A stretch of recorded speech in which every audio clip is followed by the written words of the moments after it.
Ok, donc on va commencer un nouveau cours dans lequel on va parler des arbres binaires. Ok, donc c'est bon. Donc parmi les structures de données, donc on trouve les arbres binaires. Ce sont des structures qui sont très importantes, qui nous permettent bien sûr de faire bien sûr de gérer des données. Donc on va bien sûr les voir donc en langage C.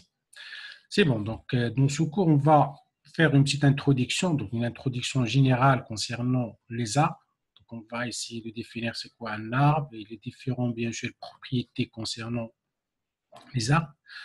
Donc, on va vous présenter donc, les différents concepts concernant les arbres. Et après, donc, qui est très important pour votre cas, donc votre programme, donc on va voir la notion des arbres binaires. Donc, ce sont des arbres, bien sûr, mais qui ont bien sûr des propriétés particulières. On va essayer de définir et après on va présenter un programme en représentation dynamique, c'est-à-dire on va essayer d'utiliser bien sûr des structures dynamiques pour pouvoir représenter ce type de structure de données. Et après, donc on va parler des différentes opérations, comme nous avons vu dans le cas bien sûr des structures list-chainés. Donc on va voir donc quelles sont les opérations qu'on peut bien sûr faire sur les arbres binaires, donc les différentes opérations pour réaliser bien sûr pour pouvoir bien sûr soit retourner des données, soit modifier des données dans un arbre binaire, etc. Et après, donc on va voir comment afficher les éléments d'un arbre binaire. Donc nous avons deux possibilités possibles, soit d'utiliser des parcours en largeur, soit d'utiliser des parcours en profondeur. Donc, on va les voir, donc les deux. Et la dernière partie, donc une partie qui est très importante, donc elle est concernée, donc elle est consacrée pour les arbres binaires de recherche. Donc ce sont des arbres binaires, mais ils ont bien sûr des particularités. Ils sont bien sûr, la particularité, c'est-à-dire ils sont guidés pour faire bien sûr des recherches des éléments, etc. Donc on va voir bien sûr des définitions et après on va voir quelles sont les opérations qu'on peut faire sur les arbres binaires de recherche. Donc, les opérations de recherche, des opérations de mise à jour, c'est-à-dire je peux modifier des valeurs, supprimer des valeurs et ainsi de suite.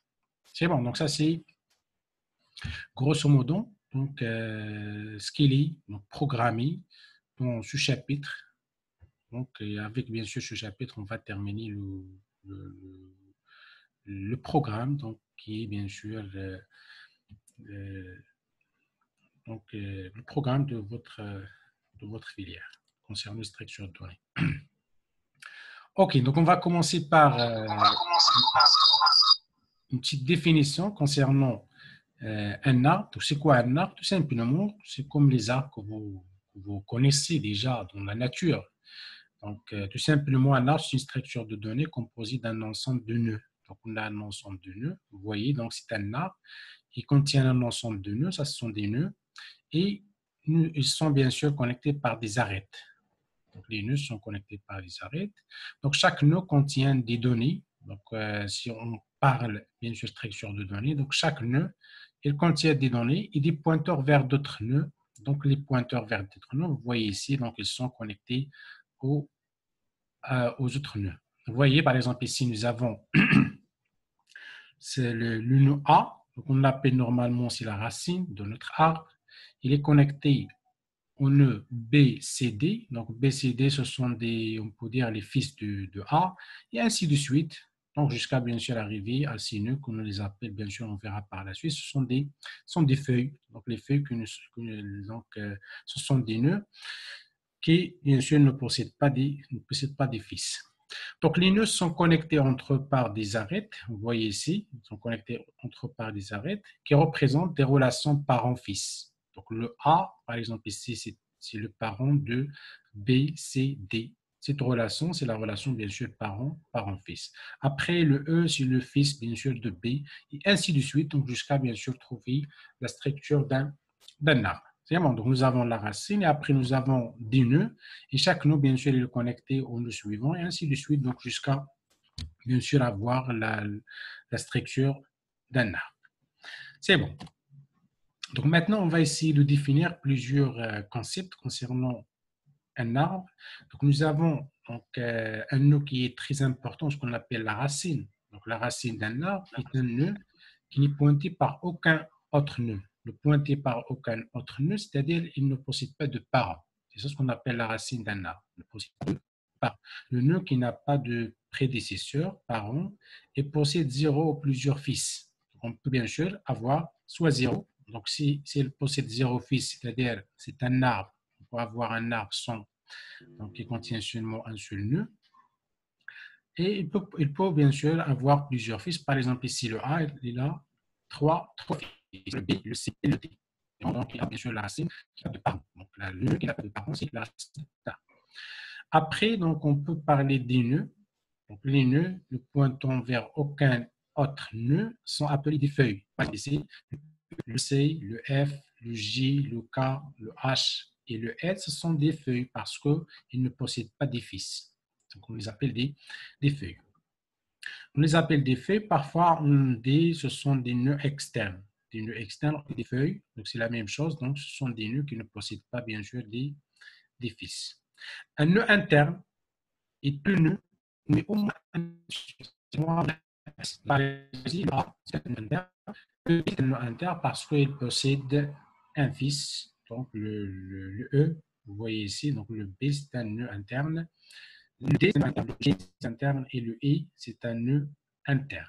C'est bon, donc au moins, donc par exemple, G ici, il possède deux fils. Le D possède quatre fils. Et le A possède trois fils. Donc, un nœud interne est un nœud qui admet au moins, donc au moins, ainsi de suite. Nous avons concernant la racine, les nœuds internes et les feuilles. Okay? Après, donc, on va voir d'autres propriétés. Les fils d'un nœud sont ses successeurs. Les fils d'un nœud sont ses successeurs.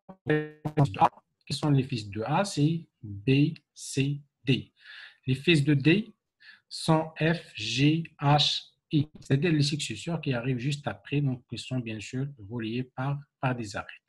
Donc, les fils d'un nœud sont ces successeurs, donc F, G, H, I, F, G, H, I, sont les fils du nœud D.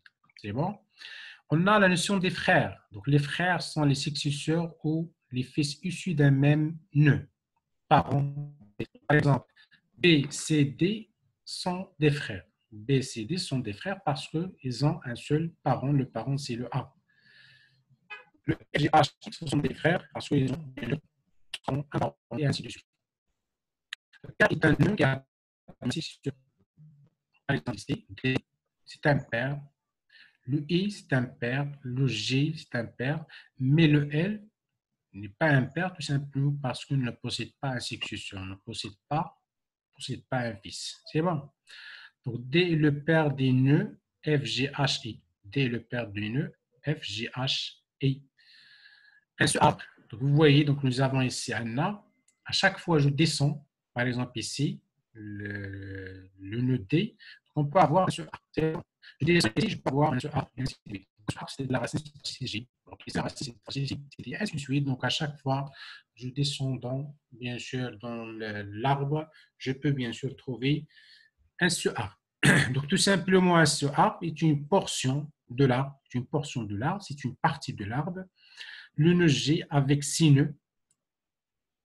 Donc, J et K, les fils J et K constituent un seul arbre. Donc, par exemple, le G avec JK, c'est un seul arbre. Le D avec donc 6 nœuds, donc, il constitue un seul arbre. Le I avec L, il constitue un seul arbre. Le B avec E, il constitue un seul arbre, et ainsi de suite. Donc, à chaque fois que je descends, je peux bien sûr trouver un seul arbre. Dans la racine, bien sûr, donc, par exemple, la racine ici, c'est le B. La racine ici, c'est le D, ainsi de suite. Donc, je descends dans l'arbre pour, bien sûr, je peux trouver, bien sûr, plusieurs sur arbres. Donc, tout simplement, un arbre, il est constitué de plusieurs sur arbres. C'est bon? Après, donc, nous avons la notion de branche. Donc, une branche est une suite de nœuds connectés de père en fils. Donc, connectés de père en fils, de la racine à une feuille. Donc, je commence de la racine jusqu'à arriver à une feuille. Donc, on dit que c'est une branche de notre arbre. Donc, par exemple, A, D, I, L, c'est une branche. Donc, connecté de la racine de l'arbre, jusqu'à arriver à une feuille. C'est bon. Donc, A, D, I, L, c'est une branche. A, D, H, c'est une branche. A, D, G, K, c'est une branche. A, D, G, J, c'est une branche. Et ainsi de suite. Donc, il faut, bien sûr, commencer à partir de la racine jusqu'à, bien sûr, arriver à une feuille. Donc, c'est ce qu'on appelle la notion d'une branche. Les descendants d'un nœud X, les descendants d'un nœud X sont tous les nœuds de ce arbre de racine, le nœud X. Donc, les descendants, par exemple, de D sont F, G, H, I, J, K, L.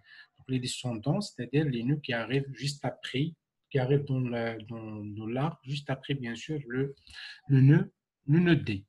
Donc, c'est F, G, H, I, J, K, L. C'est ce qu'on appelle les descendants qui sont, bien sûr, qui se trouvent, bien sûr, après le nœud D. On a la notion des ascendants. Donc, les ascendants d'un nœud X sont tous les nœuds se trouvant sur la branche de la racine vers le nœud X. Donc, les ascendants de J sont G, D, A. Jusqu'à arriver, bien sûr, à la racine. Les ascendants de E sont BA. Les ascendants, par exemple, de F, c'est DA. Les ascendants, par exemple, de L, c'est EDA. C'est-à-dire, on va, bien sûr, donc, on va remonter dans l'arbre jusqu'à arriver, bien sûr, à la racine. Donc, ici, à la racine, bien sûr, de notre arbre. C'est bon, ça, c'est des définitions. Et après, donc, nous avons la notion de taille d'un arbre, donc, qui est le nombre, bien sûr, total des nœuds. C'est très simple. Donc, la taille, par exemple, de cet arbre est 2, parce qu'on a, bien sûr, deux nœuds. Donc, 1, 2, 3, 4, 5, 6, 7, 8, 9, 10, 11, 12. Donc, la taille, donc on dit, bien sûr, la taille d'un arbre, c'est le nombre de 6 nœuds. Si on a un arbre vide, donc bien sûr, de taille égale à 0, c'est-à-dire ne contient aucun nœud. Le degré d'un nœud, donc on peut trouver, bien sûr, on peut parler du degré d'un nœud.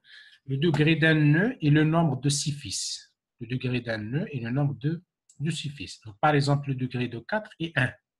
De B est 1 parce qu'il a un seul fils.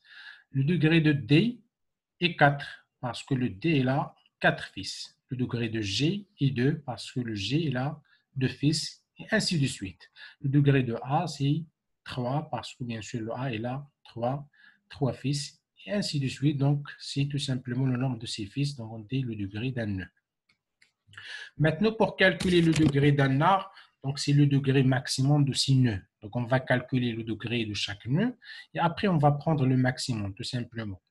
Donc, par exemple, cet arbre, donc le degré de cet arbre, tout simplement, égal à 4 parce que on a le nœud D qui a bien sûr le degré maximal. Donc, le degré maximum, c'est 4. Donc, il a 4 fils.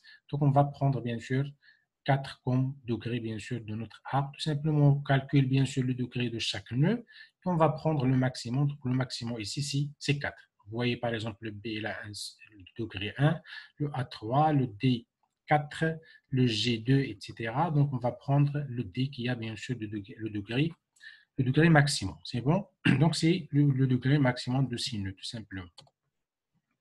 On a la notion de profondeur, ce qu'on appelle l'hauteur d'un arbre, c'est le niveau maximum atteint par la branche la plus longue. Donc, on va bien sûr calculer les branches de notre arbre. On va essayer de voir quelle est la branche la plus longue. La plus longue, c'est-à-dire qui contient bien sûr plus d'arêtes, par exemple, tout simplement. Donc, c'est-à-dire la profondeur à laquelle il faut descendre dans l'arbre pour trouver le nœud le plus loin de la racine. Donc, par exemple, ici, si je fais le calcul ici, donc je peux bien sûr passer donc, par 2 arêtes. Donc, ici, je peux passer par 1, 2, 3. Ici, 1, 2, 1, 2. Ici, on pourra passer par 1, 2, 3. Donc, on dit que la hauteur ici de l'arbre, c'est donc la hauteur, c'est donc Donc ici, donc on passe par 3, donc la hauteur est égale à 3 parce que la branche la plus lente, c'est ADIK ou ADGK. Donc c'est la même chose. Donc ici, nous avons deux branches. Donc c'est pour définir bien sûr la hauteur de notre arc. Donc on a la notion de chemin. Donc on appelle chemin du nœud X la suite des nœuds par lesquels il faut passer pour aller de la racine vers le nœud X. Donc, par exemple, le chemin de G, donc c'est ADG. Le chemin de K, c'est ADGK. Le chemin de L, c'est ADIL. C'est-à-dire qu'ils sont les nœuds donc qu'on va bien sûr emprunter donc à partir de la racine pour aller jusqu'à le nœud, bien sûr, que nous voulons bien sûr avoir un chemin vers ce nœud. La hauteur, ce qu'on appelle la profondeur d'un nœud. Donc ici, nous avons parlé de la profondeur d'un arc. La profondeur d'un nœud égale au nombre de nœuds à partir de la racine pour aller jusqu'au nœud. Donc par exemple, la hauteur de H, c'est 1, 2. La hauteur par exemple de K, 1, 2, 3, et ainsi de suite, c'est-à-dire quels sont le nombre bien sûr de nœuds à partir de la racine pour aller jusqu'à le nœud. Donc 1, 2, 3 pour K, etc. C'est bon, donc ça c'est des définitions concernant bien sûr des concepts donc, relatifs bien sûr à la notion des arbres. Donc on a la notion de le niveau d'un nœud. Donc c'est la distance qui le sépare de la racine.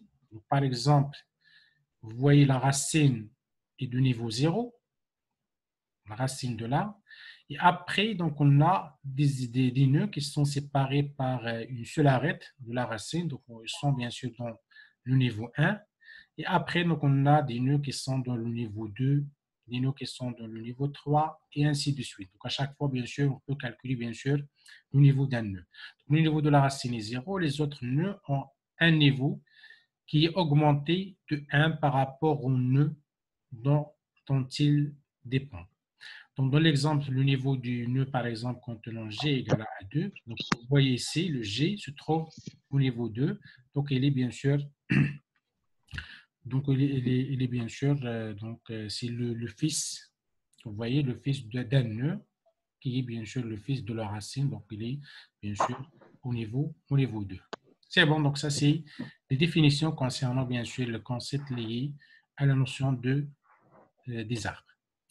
C'est bon, donc on peut définir bien sûr un arbre. Si vous voyez donc la structure d'un arbre, donc à chaque fois nous avons la racine.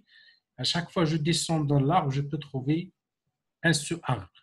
Donc on peut bien sûr faire la définition. Donc un sous-arbre, c'est une structure bien sûr qui a la structure d'un arbre, mais qui contient bien sûr des éléments inférieurs. Donc, à chaque fois que je descends, je trouve un sous-arbre. Je descends, je trouve un sous-arbre, et ainsi de suite. Donc, on peut définir donc, un arbre d'une façon récursive.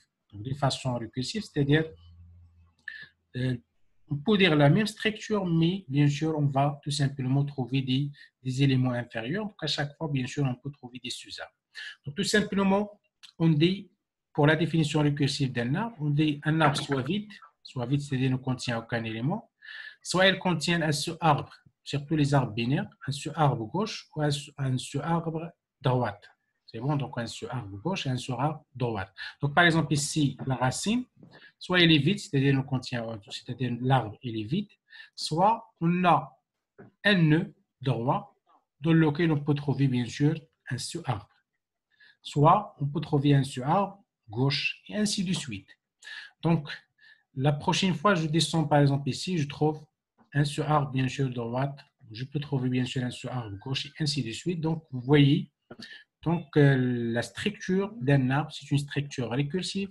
Donc, on peut bien sûr utiliser la récursivité pour faire la définition, bien sûr, pour définir bien sûr un arbre. Surtout bien sûr les arbres binaires dans lesquels on verra par la suite, dans lesquels on a bien sûr chaque nœud, il a deux fils, donc un fils gauche et un fils droit. C'est bon, donc avec cette façon, donc on peut bien sûr définir donc un arbre d'une façon récursive. Donc on verra par la suite comment on va le faire bien sûr en langage C. C'est bon. Donc, quels sont les exemples d'utilisation des arbres? Donc, quels sont les domaines, bien sûr, d'application des arbres? Donc, on les trouve bien sûr partout. On les trouve dans plusieurs domaines. Donc, par exemple, ici, donc, un exemple très simple, la structure d'un chapitre de cours est arborescente. Donc, le chapitre se découpe en sections et paragraphes. Donc, à chaque fois, donc, paragraphe, il se découpe en d'autres choses et ainsi de suite. Donc, on a la structure d'un arbre. Le répertoire des fichiers d'un système d'exploitation a une structure arborescente faite de sous-répertoires et de fichiers. Donc, vous voyez, donc on peut bien sûr considérer par exemple le répertoire mère, donc c'est pour dire la racine de donc là où l'arbre qui contient plusieurs sous-arbres, donc ce sont les sous-répertoires. Et bien sûr, les sous-répertoires contiennent soit des sous-répertoires, soit ils contiennent des fichiers. On peut considérer par exemple les fichiers comme des feuilles qui ne contiennent pas bien sûr des fiches. Donc, on peut bien sûr parler informatique. Donc, l'interface graphique d'un logiciel est constituée de fenêtres et sous-fenêtres qui forment un arbre. Donc, on a l'interface et après on a des fenêtres et après on trouve des sous-fenêtres et ainsi de suite. Donc, jusqu'à arriver bien sûr à des feuilles.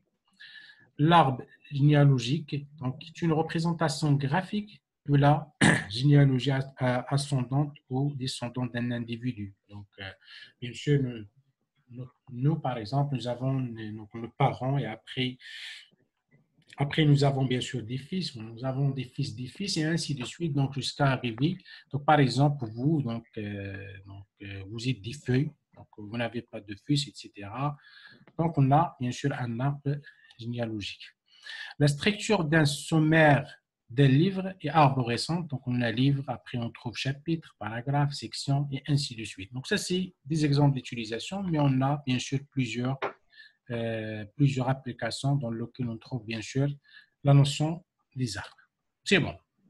Donc, ça, c'est une présentation générale concernant les arbres. Donc, maintenant, on va essayer de voir comment on va les faire en langage C, comment on va bien sûr implémenter ces notions des arbres en langage C. Donc, on va bien sûr implémenter seulement les arbres binaires, donc les sont plus simples, mais pour implémenter bien sûr les arbres en général, donc sont très difficiles parce que ils ont besoin bien sûr des structures qui sont très, très compliquées. Donc, on va donc bien sûr programmer dans votre module, c'est tout simplement les arbres binaires.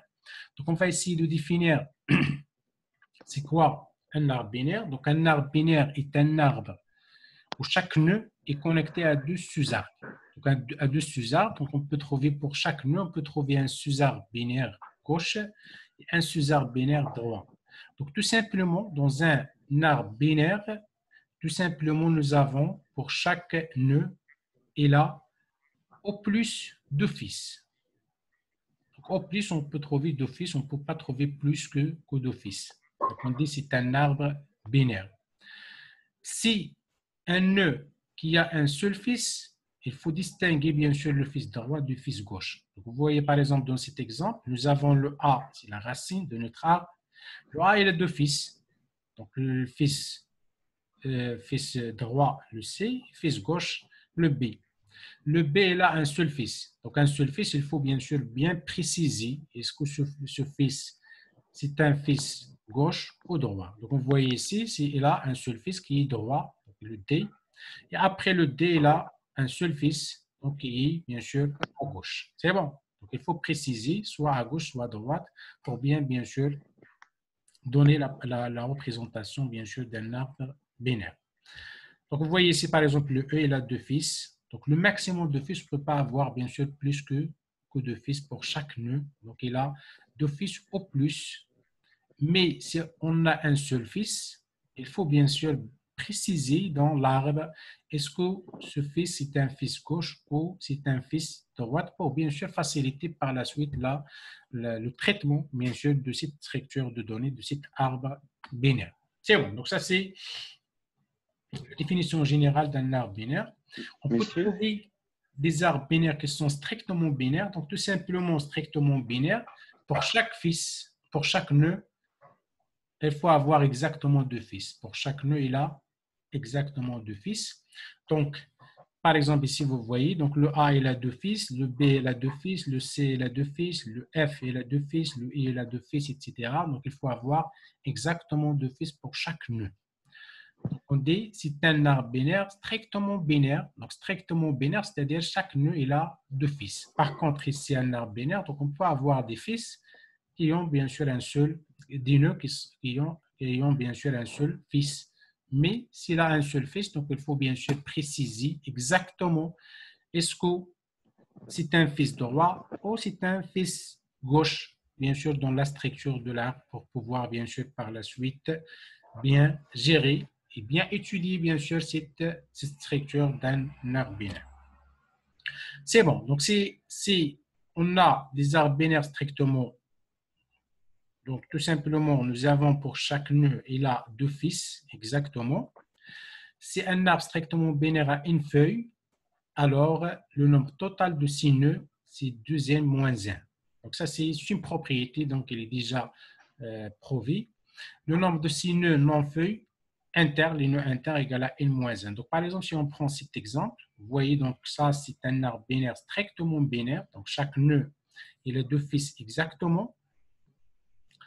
Donc le A, il a deux fils, le B, il a deux fils, et ainsi de suite. Le nombre de feuilles, vous voyez le nombre de feuilles, donc nous avons GK, JHET, donc le nombre de feuilles n égale à 6. Donc le nombre total de nœuds, donc combien le nombre total de nœuds, vous voyez, donc il faut, donc d'après la définition, il faut avoir bien sûr 2L moins 1. Donc 2L moins 1, 2 fois 6, c'est 12 moins 1, c'est 11. Donc si on fait le calcul des nœuds, 1, 2, 3, 4, 5, 6, 7, 8, 9, 10, 11. Donc on a exactement bien sûr 11 nœuds. C'est-à-dire si on veut bien sûr calculer la taille d'un arbre strictement binaire, donc tout simplement c'est 2 fois le nombre des feuilles moins 1. Le nombre de nœuds internes, donc normalement, d'après la définition, il faut qu'il égale n moins 1. Donc vous voyez donc n égale à 6, moins 1, c'est 5. Donc si on calcule les nœuds internes, nous avons I, F, C, A et B. Donc exactement, c'est 5. Donc il égale 5, donc d'après la définition. C'est bon, ça, c'est des définitions concernant bien sûr les arbres binaires strictement. Maintenant, comment on va représenter un arbre binaire au langage C? Comment on va le représenter? Bien sûr, avec une représentation dynamique, c'est-à-dire on va utiliser bien sûr des notions des maillons chaînés entre eux pour faire la représentation bien sûr des arbres binaires. Donc tout simplement, l'arbre binaire est implémenté souvent de manière dynamique comme un ensemble de maillons chaînés entre eux, donc un ensemble de maillons, c'est-à-dire les nœuds. Donc chaque nœud, c'est un maillon. Donc, la structure d'un nœud de l'arbre est la suivante. Donc, si vous vous rappelez dans la partie liste chaînée, donc nous avons bien sûr une partie donnée et la partie bien sûr pointeur sur le suivant. Si on a bien sûr la structure simplement chaînée. Dans le cas de structure doublement chaînée, donc on a la partie donnée, un pointeur sur le suivant et un pointeur sur le précédent. Maintenant, pour les arbres binaires, donc nous avons vu la définition que pour un arbre binaire, donc nous avons chaque nœud, il a deux fils. Donc un fils gauche et un fils droite. Donc la structure tout simplement d'un nœud est la suivante. Donc nous avons la partie donnée, bien sûr, dans chaque nœud, on va faire bien sûr enregistrer des données, donc on va traiter des données, c'est ça le plus important. Mais après, donc, on va le chaîner avec, bien sûr, on va le chaîner, bien sûr, avec les autres nœuds. Donc, pour les chaîner avec les autres nœuds, donc, vous voyez, donc, nous avons, pour chaque nœud, il a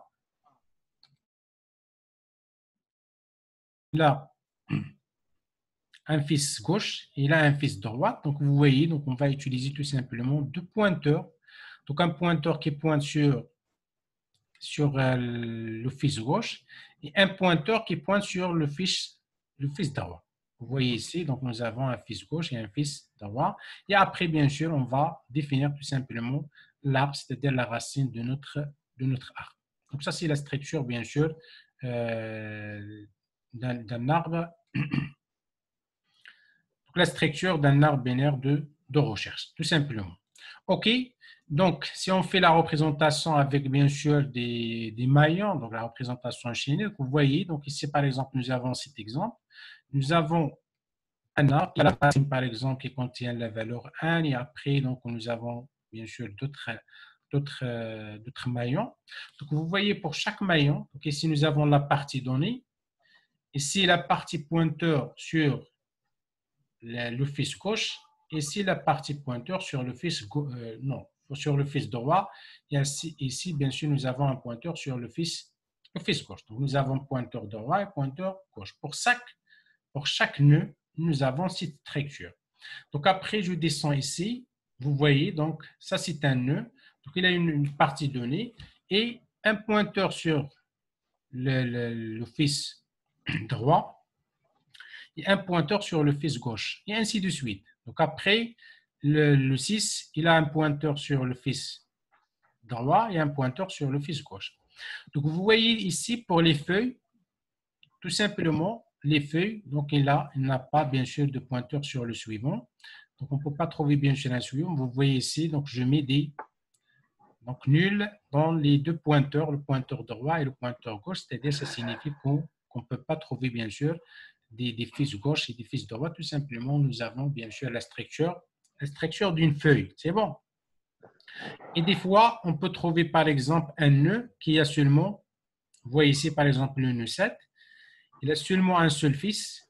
Donc, il faut préciser, est-ce que c'est un fils droit ou c'est un fils gauche? Donc le 11, c'est un fils droit de 7. Donc on va essayer bien sûr faire ici un pointeur, c'est-à-dire on va faire pointer donc le pointeur droit de l'élément 7 vers le fils 11 et je mets nul. Vous voyez ici, je mets nul, c'est-à-dire ça c'est un nœud qui n'a pas bien sûr de fils gauche. C'est bon. C'est la même chose ici. Par exemple, le nœud 4, il a un fils droit, un fils gauche, mais il n'a pas bien sûr de fils droit, c'est-à-dire je mets nul dans bien sûr la partie pointeur sur bien sûr le fils droit. Donc avec cette structure, bien sûr qui est chaînée, donc on peut bien sûr faire la représentation bien sûr d'un arbre binaire. On peut bien sûr faire bien sûr donc plusieurs opérations pour traiter bien sûr des données avec bien sûr cette structure. C'est bon. OK. Oui, monsieur. C'est bon? Oui, monsieur. OK. Donc maintenant, on va voir bien sûr les différentes opérations qu'on peut faire bien sûr sur un arbre binaire. Donc, on va commencer par deux fonctions qui sont très importantes. La création d'un arbre binaire vide et la suppression d'un arbre binaire. Donc, pour la création d'un arbre binaire vide, tout simplement, vous voyez, donc je mets tout simplement la racine égale à nul. Si la racine égale à nul, donc ça signifie que l'arbre est vide. C'est bon, donc j'ai passé, vous voyez ici, j'ai passé comme paramètre à notre fonction la racine. Je mets la racine à nul, donc racine égale à nul, c'est-à-dire j'ai créé un arbre binaire vide qui ne contient aucun élément. Maintenant, si j'ai par exemple un arbre binaire et je veux supprimer l'arbre binaire, la méthode, donc toujours ici, donc qui est plus importante, dans les arbres binaires, toujours on utilise la récursivité parce que tout simplement, la structure d'un arbre, c'est une structure récursive. C'est bon, donc à chaque fois je descends dans l'arbre un nœud, je peux trouver un seul arbre. Donc, je peux faire bien sûr le traitement que j'ai fait sur l'arbre tout entier, je peux le faire bien sûr sur un seul arbre et ainsi de suite. Donc, maintenant, pour la fonction de suppression, pour supprimer un arbre binaire, donc tout simplement, vous voyez ici, donc on va bien sûr retourner, donc on peut retourner bien sûr pour retourner la racine, on peut faire par exemple ici void pour faire seulement la suppression, etc. Donc tout simplement ici, vous voyez, donc on va tester si la racine est différente de nul, si bien sûr nous avons des éléments dans notre arbre, tout simplement on va supprimer, c'est-à-dire on va descendre, vous voyez, donc on va appliquer la méthode supprimer arbre sur quoi? Sur la partie gauche, c'est-à-dire on va descendre vers le nœud gauche pour appliquer la même procédure, pour appliquer le même traitement. C'est bon. Et on va bien sûr faire le même traitement sur la partie droite. C'est-à-dire on va faire descendre à droite et à gauche et faire le même traitement. Quel est le traitement qu'on va faire? Tout simplement, on va à chaque fois supprimer la racine. Donc, je supprime la racine, après je descends, je supprime la racine gauche, je supprime la racine droite. Après, donc vous voyez, donc à chaque fois je descends, c'est un racine. Donc si je fais bien sûr cette fonction, je l'applique sur tous bien sûr sur tous les nœuds de notre arc. Donc à la fin, donc je vais bien sûr supprimer tous les éléments de l'arc binaire. Est-ce que c'est clair?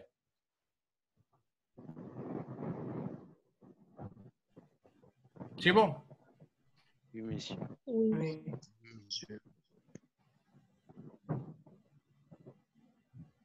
Donc nous avons par exemple cette structure. Je fais le test. Est-ce que la racine est différente de nul?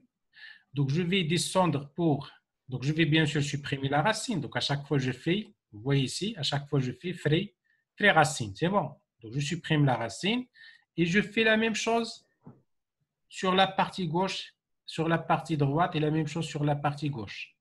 La prochaine fois, je vais supprimer la racine et je vais descendre vers la partie droite et vers la partie gauche. Je supprime la racine, je descends jusqu'à bien sûr sortir de, c'est-à-dire jusqu'à arriver à bien sûr à sortir de notre arc, c'est-à-dire d'avoir bien sûr la racine égale à nul. La racine égale à nul, c'est-à-dire je vais passer par tous les nœuds de notre arc. C'est bon. Ça, c'est une structure qui est récursive. À chaque fois, bien sûr, je descends pour supprimer une partie, bien sûr, de la racine et je fais, bien sûr, la fonction sur une partie de notre arc, soit la partie gauche, soit la partie droite. C'est bon. Maintenant, on va avoir cette fonction qui nous permet de calculer la hauteur. Donc, pour calculer la hauteur d'un arc, c'est quoi la hauteur? Tout simplement, la hauteur, c'est... Donc, nous avons déjà défini donc, cette notion. La hauteur d'un arc, c'est le niveau maximum atteint par la branche la plus longue. Le niveau maximum atteint par la branche la plus longue. Donc, comment on va faire cette fonction? Donc, toujours, bien sûr, on utilise la récursivité. Donc, c'est une fonction qui va retourner un entier. On va passer donc, la racine de notre arbre comme paramètre à la fonction. Vous voyez ici, arbre étoile racine. Et après, on va déclarer deux variables, donc hauteur gauche et hauteur droite. Si la racine égale à nul, donc la hauteur égale à 0. Donc ça, c'est pour, bien sûr, pour la condition d'arrêt de notre récursivité. Else. Donc, dans le cas contraire, on va faire quoi? On va faire le même traitement sur la partie, vous voyez, sur la partie gauche. On va faire le même traitement sur la partie droite. C'est bon, à chaque fois je descends, racine gauche, racine droite. C'est bon, donc je descends soit à gauche, je descends à droite. Donc je cherche la branche la plus longue. Donc pour pouvoir bien sûr calculer la hauteur d'un arc binaire. Donc après je vais faire un test. Donc soit la branche la plus longue, soit elle est à gauche, soit elle est à droite. Donc, je ne sais pas est-ce qu'elle est à gauche ou à droite. Donc tout simplement s'il est à gauche, donc, if hauteur gauche supérieure à hauteur droite, donc on va retourner bien sûr la branche qui est à gauche. Donc, c'est la branche qui est à gauche, c'est la plus longue, bien sûr, c'est la hauteur de l'arbre. Dans le cas contraire, c'est-à-dire si hauteur gauche inférieure à hauteur droite, donc on va retourner bien sûr la branche la plus longue, elle est à droite. Donc, vous voyez ici, donc chaque appel de la fonction, je mets plus 1. Donc, plus 1, ça signifie quoi? La première appel, c'est-à-dire, je vais calculer la racine de l'arbre. Je vais prendre en considération la racine 1. Si je descends à gauche, je vais ajouter 1. 2. Je descends la prochaine fois, je descends par exemple à gauche, je vais calculer donc 3. Et ainsi de suite pour calculer bien sûr la hauteur de l'arbre, c'est-à-dire pour avoir la branche la plus longue de notre arbre. Est-ce que c'est clair?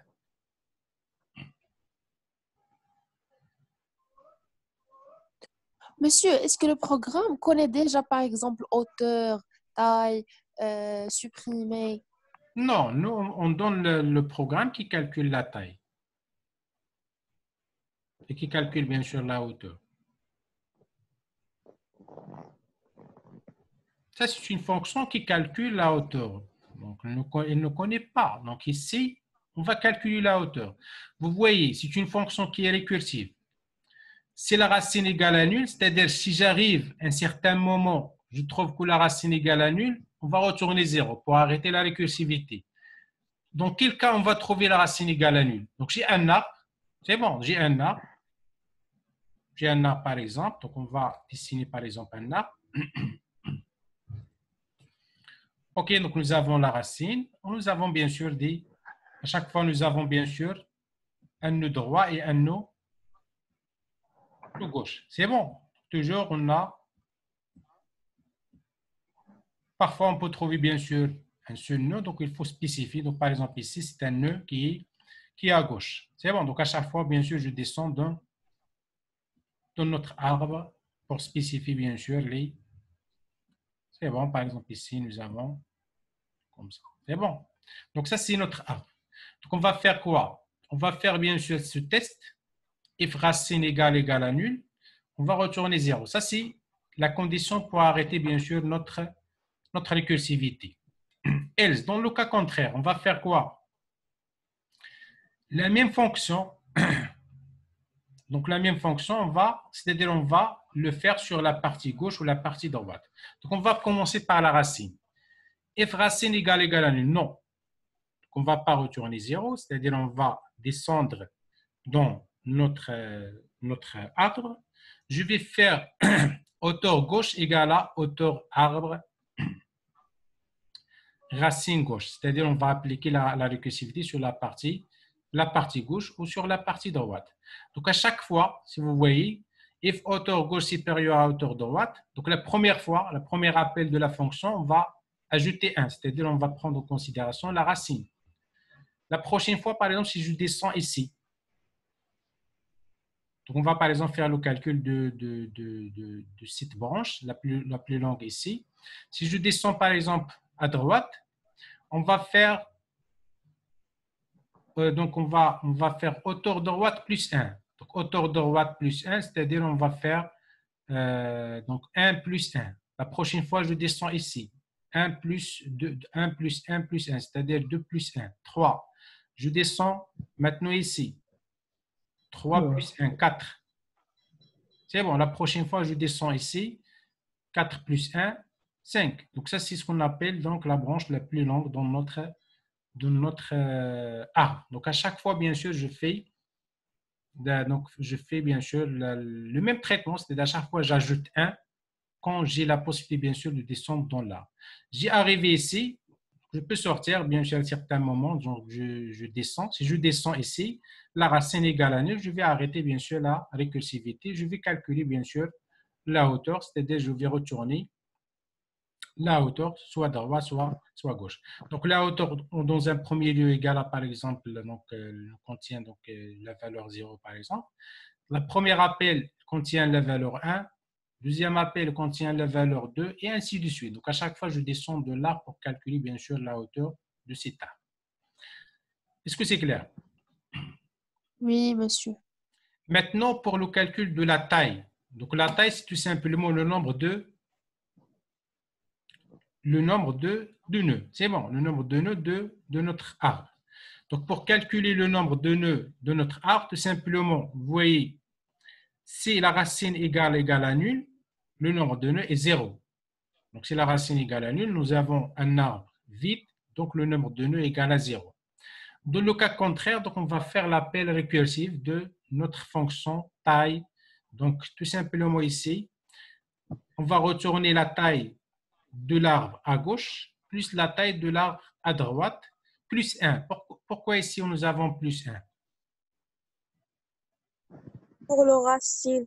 C'est bon, pour la racine. C'est bon, donc on va retourner la taille de l'arbre gauche plus la taille de l'arbre droite plus 1, c'est-à-dire on va ajouter la racine. À chaque fois plus 1, donc vous voyez, donc à chaque fois je descends, je calcule bien sûr la taille, c'est-à-dire le nombre des éléments de notre arbre. Est-ce que c'est clair?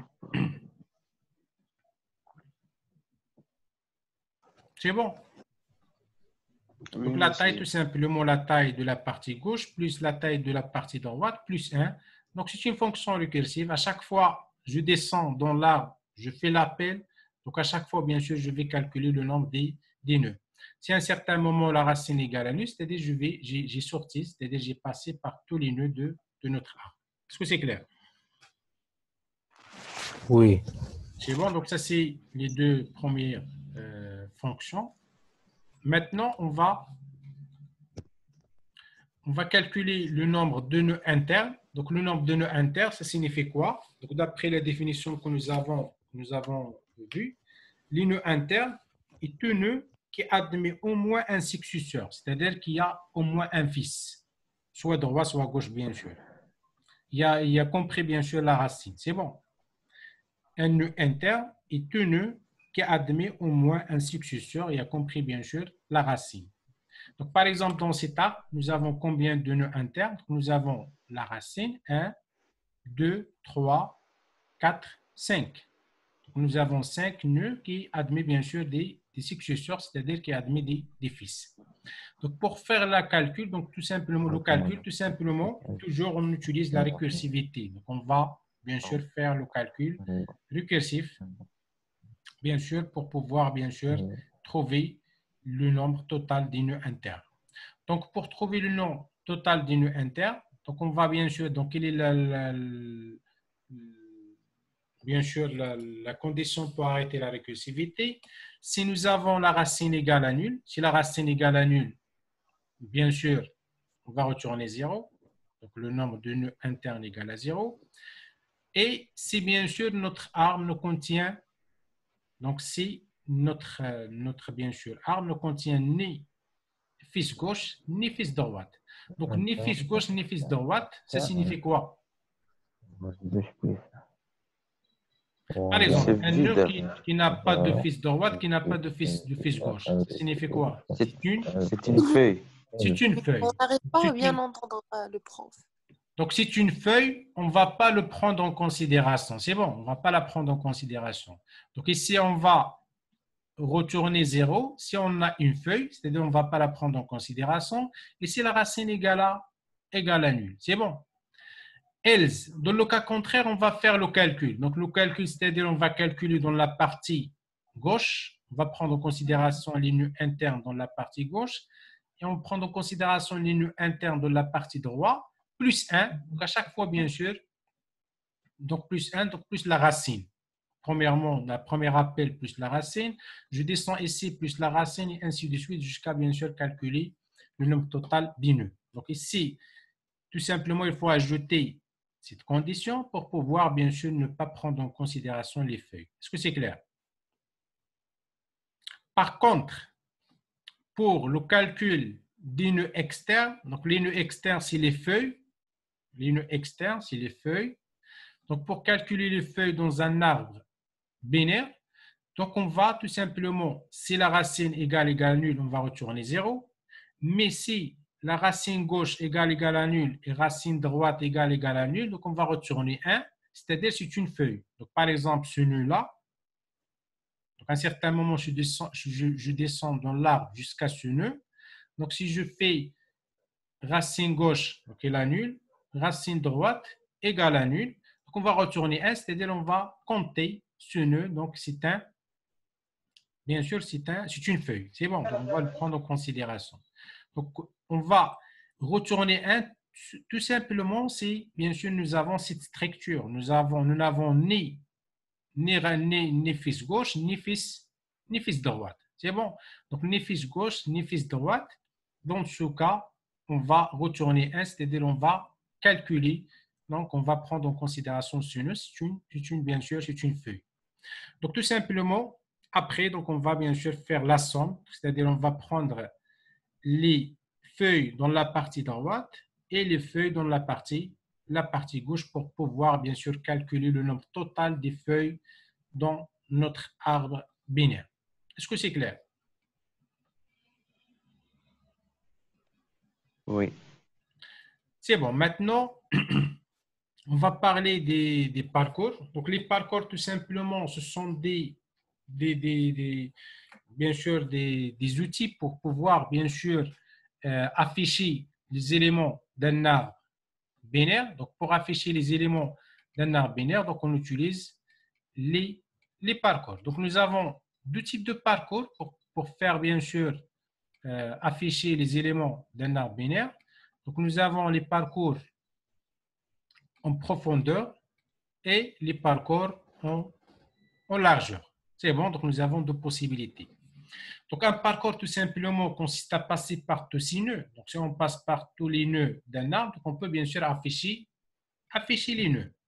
Donc, les parcours permettent d'effectuer tout un ensemble de traitements sur les arbres. On distingue deux types. Donc, parcours en profondeur qui explore l'arbre branche par branche, c'est-à-dire on va donc commencer à partir de racines, je vais descendre sur une branche jusqu'à une feuille et après je monte ainsi de suite jusqu'à bien sûr afficher tous les éléments, tous les nœuds de notre arbre.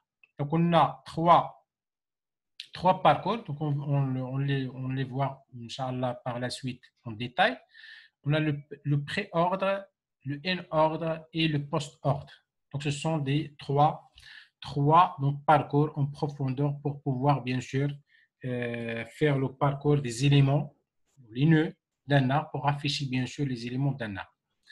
Et nous avons des parcours en largeur. Donc, ce sont des parcours qui explorent l'arbre niveau par niveau. C'est-à-dire, je vais commencer par le niveau 0, dans lequel nous avons la racine. Après, je passe au niveau 1, j'affiche les éléments et ainsi de suite jusqu'à, bien sûr, passer par tous les niveaux. Donc, ce deuxième type, il est un peu difficile au niveau de programmation. Donc, nous, on va tout simplement avoir les parcours en profondeur. C'est bon. Donc, concernant les parcours en largeur, donc par exemple, ici, nous avons un exemple. Donc, dans le parcours en largeur, par niveau, tous les nœuds d'un même niveau sont traités avant de descendre au niveau suivant. Donc, autrement dit, par exemple, le haut, autrement dit, de haut en bas, niveau par niveau et de gauche à droite. Donc, dans l'exemple, le résultat du parcours est, si je veux par exemple afficher cet arbre avec un parcours en largeur, donc on va voir cet résultat, c'est-à-dire je vais afficher le niveau 0, je vais afficher le A, après je descends au niveau 2, mais je vais commencer de gauche vers la droite. Je vais afficher le B et après le C, je descends vers la droite, j'affiche le D, le E, le F et le G, et après je descends vers le niveau 3, j'affiche le H et le E. C'est bon, donc ça c'est le principe du parcours en largeur, c'est-à-dire je vais afficher les éléments niveau par niveau. Je commence par le niveau 0, c'est-à-dire là où nous avons la racine. Donc, la racine est affichée, donc le premier. Je vais afficher bien sûr les données, donc la valeur de la racine. Et après, je descends vers le niveau 2, mais je vais afficher de gauche à droite. C'est bon. Donc, je vais commencer par le B, après j'affiche le C. Je descends vers le niveau 2, j'affiche le D, après le E, après le F et le G. Je descends, j'affiche donc de gauche à droite le H et le I. Ça, c'est le principe, bien sûr, de parcours en largeur. Donc, ça, c'est au niveau programmation, il est un peu compliqué, surtout pour votre niveau. Donc, nous, on va utiliser les parcours, bien sûr, en profondeur pour pouvoir, bien sûr, afficher les éléments d'un arbre binaire. Donc, concernant les parcours en profondeur, donc nous avons trois parcours en profondeur. Donc, dans un parcours en profondeur, on descend le plus profondément. Pour cela, on l'appelle profondément possible dans l'arbre. Puis, une fois qu'une feuille a été atteinte, on remonte pour explorer les autres branches en commençant par la branche la plus basse parmi celles non encore parcourues. Donc, à chaque fois, je descends jusqu'à arriver à une feuille et je remonte. Après, je descends pour afficher les nœuds et ainsi de suite. On va voir comment on va faire avec, bien sûr, les trois parcours. OK, donc nous avons trois possibilités, trois parcours.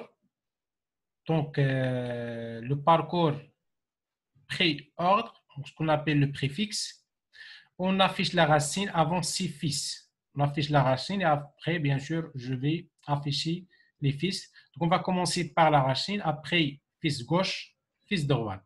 Donc, tout nœud est suivi des nœuds de son sous-arbre gauche, puis des nœuds de son sous-arbre droit. C'est bon? Concernant le in-ordre, ce qu'on appelle infixe, où on affiche le fils gauche avant sa racine et son frère droit. Donc, fils gauche, racine, fils droit. Tout nœud est précédé des nœuds de son sous-arbre gauche et suivi des nœuds de son sous-arbre droit. Concernant le post-ordre, ce qu'on appelle le post-fixe, où on affiche les fils avant leur racine, donc fils gauche, fils droite, racine. Tout nœud est précédé des nœuds de son sous-arbre gauche et des nœuds de son sous-arbre droit. C'est bon, donc on va les voir bien sûr en détail, on va aller voir des exemples pour pouvoir bien comprendre bien sûr le principe de ces trois parcours en profondeur. C'est bon. Donc concernant bien sûr le parcours infixé, donc le nœud est traité lors de la deuxième visite, après avoir traité le sous-arbre gauche, mais avant de traiter le sous-arbre droite. Donc, on va voir un exemple et après, on va parler de code. Donc, ici, nous avons un exemple. Donc, le parcours infixé de R, s'il n'est pas vide, donc R, c'est bien sûr c'est la racine de notre arbre, consiste d'abord à parcourir récursivement en N ordre le sous-arbre gauche, G, puis visiter le nœud, c'est-à-dire visiter la racine. Donc, on affiche bien sûr les éléments de ce arbre gauche. Vous voyez ici, donc nous avons pour chaque racine, nous avons un sous-arbre gauche et après nous avons un sous-arbre droite. C'est bon, un sous-arbre droit et un sous-arbre gauche. Donc, on affiche bien sûr tous les éléments de ce arbre gauche et après on affiche la racine et je passe la partie droite. Donc, pour cela, on dit ce arbre gauche, racine droite. C'est bon, donc. À parcourir récursivement en N ordre le sous-arbre gauche, puis visiter le nœud, c'est-à-dire on va visiter dans un deuxième, en deuxième lieu, on va visiter le nœud, la racine. Ensuite, parcourir récursivement en N ordre le sous-arbre droit. Donc après, on va afficher bien sûr les nœuds de la partie droite. Dans l'exemple, le résultat du parcours est H, D, E, B, E, A, F, C, J. Ça signifie quoi? Tout simplement, nous avons 6 arbres binaires.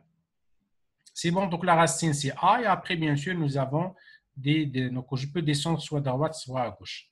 Donc, concernant ce type de parcours, le parcours infixé, il nous dit qu'il faut afficher la partie gauche avant d'afficher la racine et après afficher la partie droite. Donc, ça signifie quoi? On va descendre, vous voyez donc ici, on va descendre à gauche. Si nous avons aussi des nœuds à gauche de ce nœud, donc on va descendre aussi à gauche, vous voyez. Après, si aussi nous avons à gauche, on va descendre à gauche. Est-ce que c'est clair?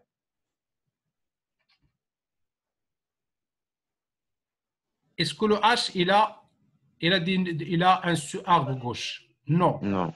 Donc, on va afficher le H. C'est bon. Je remonte à D. On va afficher la racine. C'est bon. Donc, j'affiche. Concernant le D, il a un sous-arbre gauche. Et après d'afficher, bien sûr, donc on va afficher le H. Et après, j'affiche le D. Et après le D, je vais afficher la partie droite. Est-ce que c'est clair? Oui. Donc maintenant, j'ai terminé. J'ai affiché la partie bien sûr gauche et la partie droite et la racine.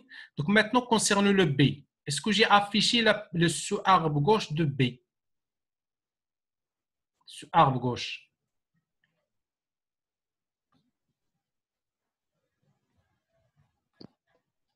Oui, monsieur.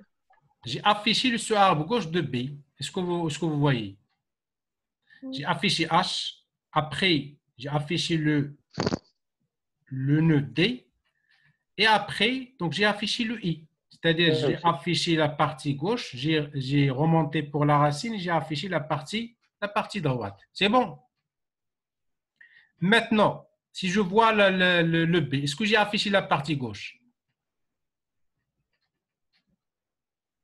Oui, Oui. Donc maintenant, je vais afficher quoi?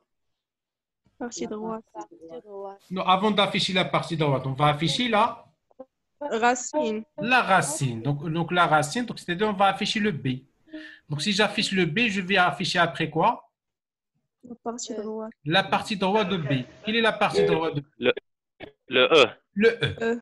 Est-ce que vous voyez C'est le E. principe de l'algorithme? C'est bon. Donc maintenant, j'ai affiché H, j'ai affiché Oui, D, oui. j'ai affiché I, j'ai affiché le B, le E. Est-ce que j'ai affiché la partie gauche de A?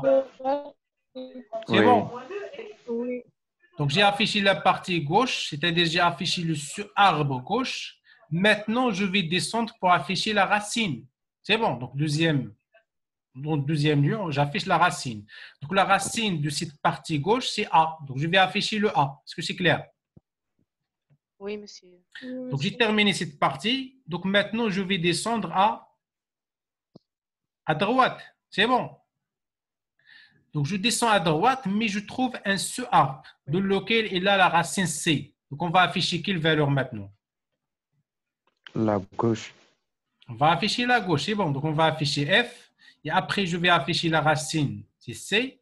Et après, je vais afficher le G. Est-ce que c'est clair? C'est ça le principe de le parcours infixé ou ce qu'on appelle in ordre. C'est-à-dire, on va afficher la partie gauche, j'affiche la racine, et après, j'affiche la partie droite.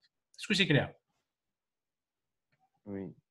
Donc, je vais descendre profondément. Donc, pour cela, on dit c'est le parcours donc, en profondeur. Je descends profondément jusqu'à arriver à une feuille. Et après, je descends, j'affiche la racine, j'affiche la partie droite. J'ai affiché maintenant la partie gauche de ce nœud. J'affiche le nœud, la partie droite. Maintenant, je vais afficher la racine de l'arbre parce que j'ai affiché la partie gauche et ainsi de suite jusqu'à passer par tous les éléments. C'est bon?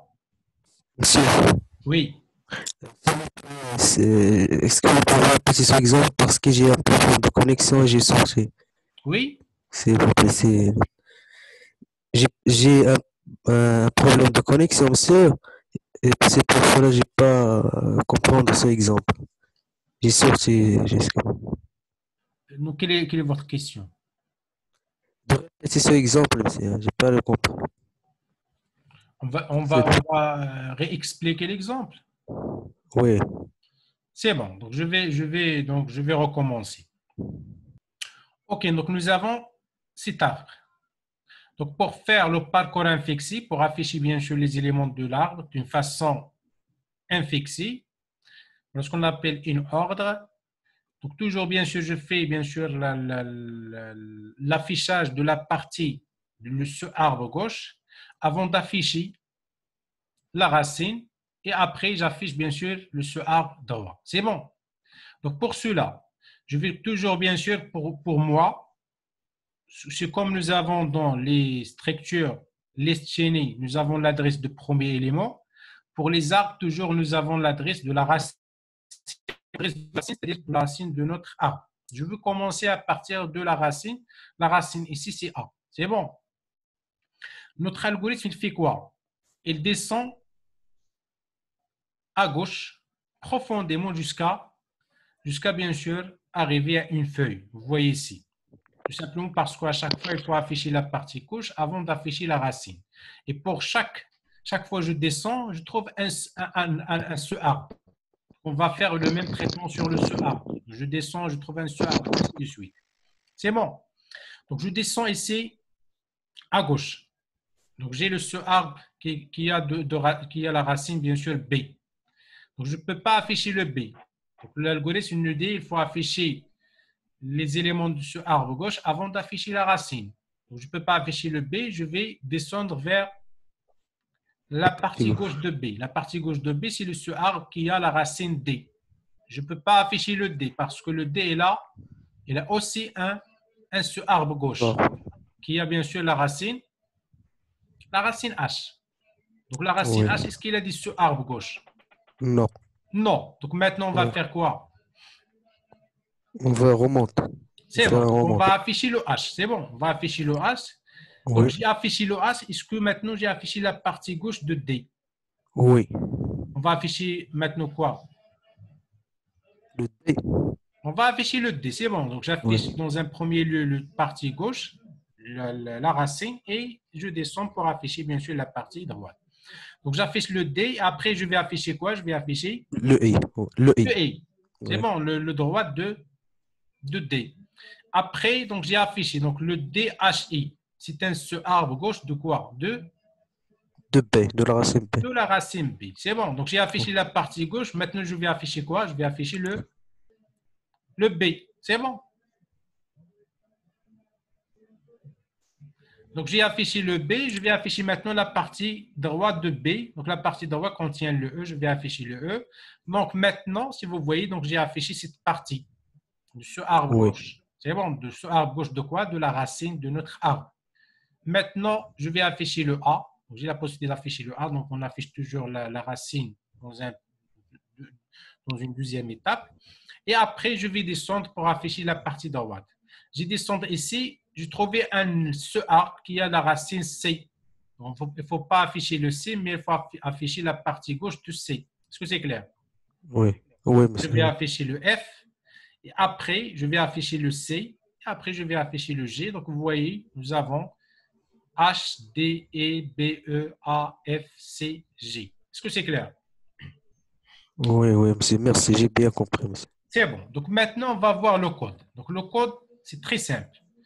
La procédure, elle traite ce arbre gauche. Après, on fait le traitement de la racine. Et après, on fait le traitement de ce arbre droit.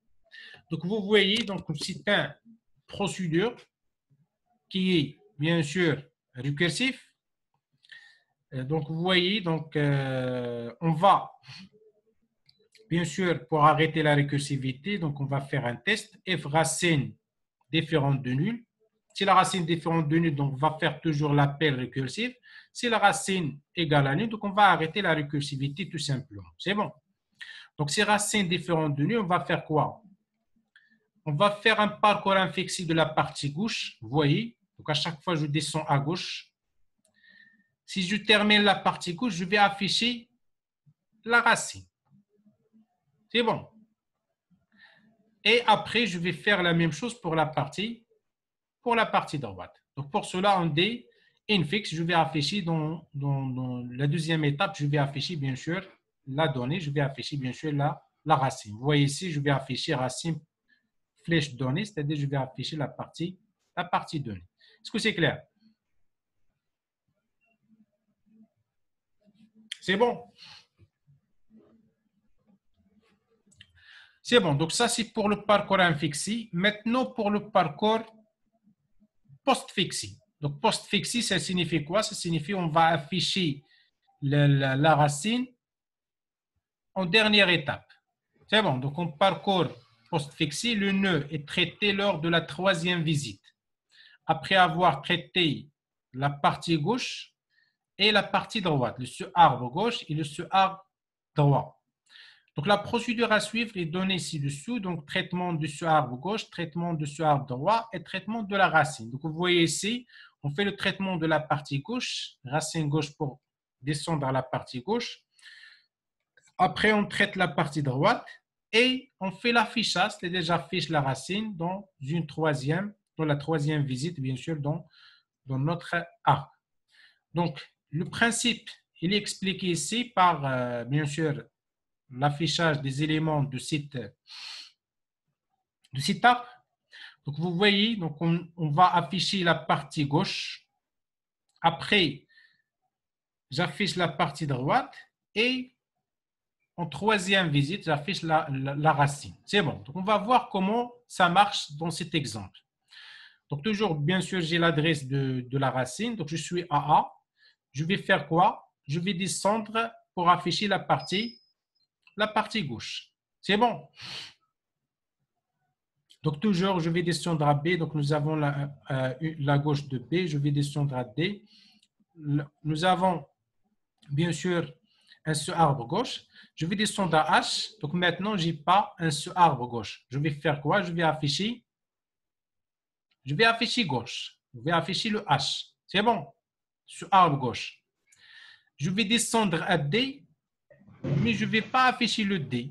Je vais afficher quoi? Je vais afficher la partie droite. C'est-à-dire, je vais afficher le I. Est-ce que c'est clair? Oui. Je vais traiter la racine en troisième visite. Donc, je vais afficher le D après avoir affiché la partie gauche et la partie droite. Donc, j'affiche le H, j'affiche le I. Maintenant, j'ai la possibilité d'afficher le D. La prochaine fois, est-ce que j'ai affiché la partie gauche de B? Oui. J'ai affiché la partie gauche, c'est H, HDI. Maintenant, il faut afficher la partie droite de B avant d'afficher le B. Donc, je vais afficher le E et après, je vais afficher le B. C'est bon, est-ce que c'est clair? Oui. Maintenant, j'ai affiché la partie gauche de notre arbre.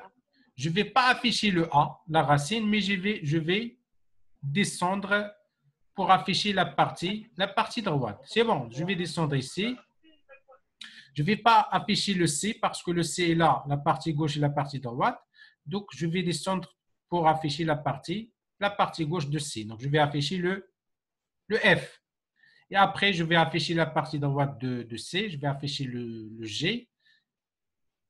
Et je vais afficher la racine. Donc, maintenant, j'ai affiché la partie gauche de A et la partie droite de A.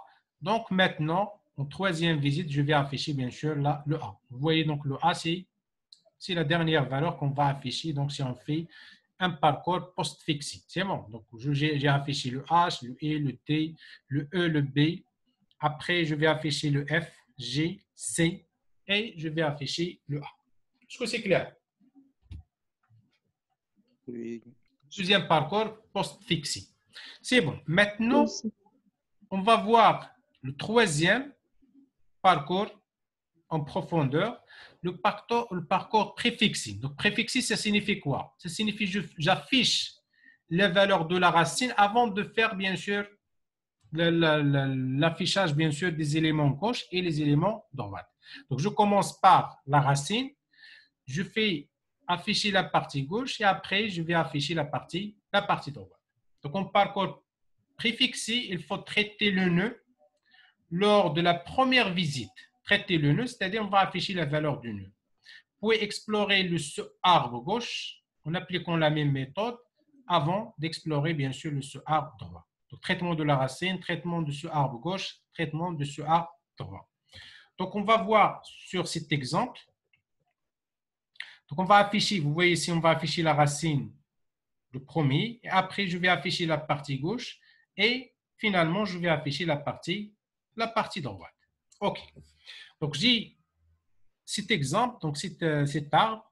Donc, nous avons l'adresse, bien sûr, de la racine. Je vais afficher, bien sûr, le A. En premier lieu, je vais afficher le A. Je vais descendre pour afficher, bien sûr, la partie gauche de A. Donc, la partie gauche de A, je vais descendre ici, je vais trouver un seul arbre qui a la racine B. Donc, je vais afficher le B. C'est bon. Toujours, je commence par la racine. Je vais descendre. Je vais afficher la racine. Je vais afficher le D. C'est bon. Donc, maintenant, le D est là aussi. Donc, un seul arbre gauche. Je vais descendre. Donc, ici, je vais afficher le H. Le H, il n'a pas, bien sûr, de fils gauche. Il n'y a pas de fils droite. Donc, je vais descendre maintenant et je vais afficher la partie droite. J'ai affiché la racine. Après, j'ai affiché la racine. Après, bien sûr, je vais afficher la partie gauche. Je vais afficher la partie droite. Maintenant, j'ai affiché la racine B. J'ai affiché la partie gauche de B. On va afficher la partie droite. C'est bon. Donc, je vais afficher le E. Maintenant, si vous voyez, j'ai affiché la racine et la partie gauche. On va afficher la partie droite. Pour afficher la partie droite, je descends ici. Donc, ça, c'est une racine. On va afficher la racine. Et après, on va afficher le F. Après, on va afficher le J. Est-ce que c'est clair pour vous? C'est bon?